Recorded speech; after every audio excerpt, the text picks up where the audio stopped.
Corey of Graveripper. What's up? Welcome to 69 Faces of Rock. How are you doing today? Doing all right. How about yourself? Excellent. I'm good too. What were the origins of Graveripper?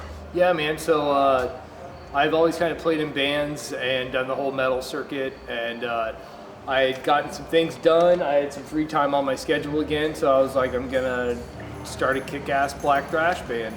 Here we are doing the interview.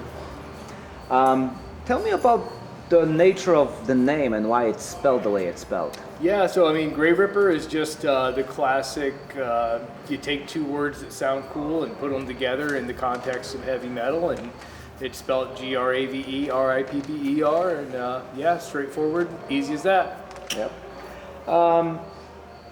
What would you say your music sounds like?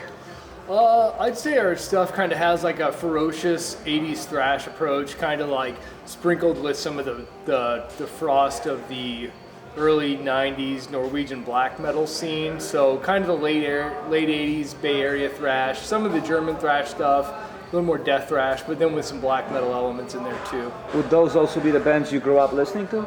Yeah, so those were my just favorite bands and influential bands, you know, Creator, Sodom, Tankard, stuff like that. But then I like Dissection a lot, Emperor and Mayhem, so kind of just doing my best to combine those two.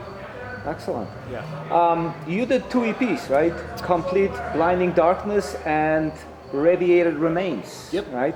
How do they compare to each other? So Radiated's a little more polished, Complete is a little more raw.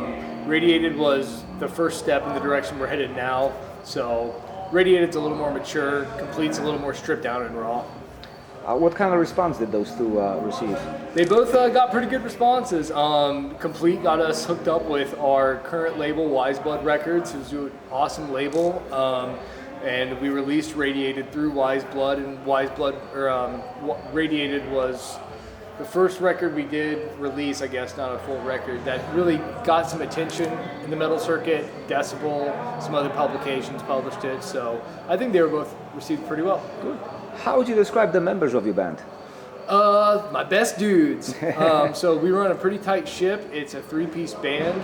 The bassist Steve and I go back and forth a lot with trading on and off parts, and Jacob's a powerhouse on the drums, man. So I think we're a pretty tight unit. I like running at a three-man ship. So. How long have you guys known each other? Oh, geez, I maybe. Let's see, I met Jacob during COVID, so 4 years, probably about the same for Steve, about 4 years each. What was it like actually during COVID? Like, how did a band like yours function? Yeah, so fortunately, like everybody in the band is like pretty good at sending stuff via online, platforms. So we kind of share ideas back and forth on there, send each other the tracks, record separately, bounce it back and forth, and then get together when we can. Tell me about your shows. What are they like? Yeah, we try to play some pretty energetic, high energy shows. Try to get everybody involved, get people moshing, headbanging, stuff like that. Crowd involvement, So try to just play, be more enjoyable. If it gets a little sloppy, but it's still a good show, I'd rather have that than like up there not moving, playing perfectly or something, So. And what was your local scene like?